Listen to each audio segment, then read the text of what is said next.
I'm going to read from my memoir, Funny Colored Eyes. She arrived at night. There was no announcement. Her cool body greeted me between skin and linen. Hips collapsed against torso, allowing thighs to spread parallel to mine. Breasts met and merged, mixing brown. Fingers began their trail, massaging the crown of my chest, inching down my center, and eventually circled my belly button. 1, 2, 3.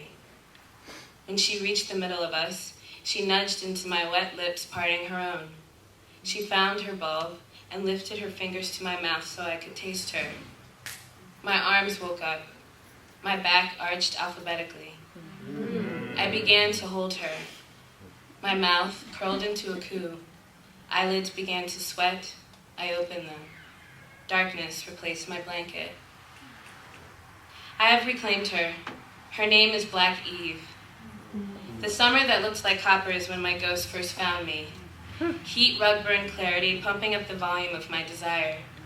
I was 12 years old, pivoting between the outdoors and the wild comfort of wasting time inside. The other ghosts preferred my reflection. She entered when I felt messy, out of place, and anxious. We know her as Piccola Breedlove. Our house had 2 stories. The kitchen was carpeted in prickly autumn seriousness. My father crooned reasons from the basement. It was 1993. School was out for summer break. Willarina lived in her nightgown and had her copy of Danielle Steele's Secrets nearby. She prepared dinner every night. An after-work clothesline of shoes, panties, and an unclipped hairpiece would lead you straight to the stovetop. There you would find my mother, Willarina, cracking a frozen brick of kale or turnip greens over sliced bacon, back leaning into her first drag. Toes flexed inside her white slippers as she reached in the shelves. I hear her slippers in my queen's apartment, 13 years after her death, and even longer after she would cook for me. In the basement, my father shouted at the news as he chose a tie for work. The kitchen chairs were made of wood and straw. Frayed edges left marks on my skin. I sat there, fingering my nipples, as I waited for Black Eve. When I ran up to find her, I paused as Piccola stared back at me in my full-length mirror. I honored her gaze by showing my repression. My shirt lifted, exposing brown ties, rippling and folding as I sucked hard on young air. I inhaled my toes off the ground, gritting a moist smile against my jaw. I plunked to my right for more approval, body clenched, wrists hinged towards my torso. My ribs leaned over my hips just enough to believe that I was thin. "Don't strain yourself," Piccola said. I could only return to the table if I was sure she was still there. Chunky tomato sauce stewed throughout the day. Despite the humidity, spaghetti and chili were usually cooking.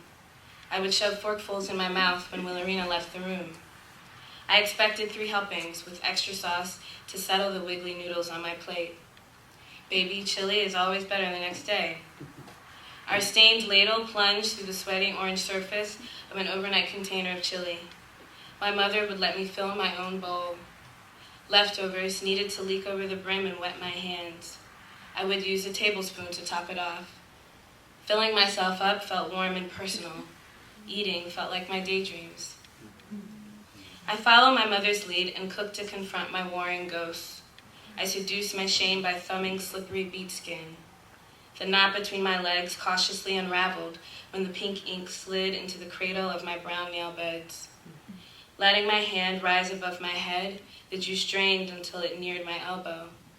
I imagined myself entering her, fondling, stroking my apartment's air. I forced beets into jars, replacing loud thoughts in tight transparency. Sliced open beet centers resemble cord trees. Their oppressive dirt circles professed age. My diligent torso twisted over uninterrupted piles of vegetables and spices to prepare a massive meal for my invisible family. Then I would quickly store the meal away from me, without eating any of it. Proudly, I stood over the rising steam of my well-seasoned emotions. Black Eve was hungry. Piccola was starving. Willarina had grown tired of cooking. I was cooking for all of us. If all of the food from the first half of my life suddenly materialized, Whole pinto beans, long ribs of spaghetti, and uncooked eggs would parade from between my legs. Over and over again, my solace becomes confused by my relationship to living, watching my lover need more as they recoil underneath me, fucking until my core no longer feels empty. Often, I consider how to harness my singularity.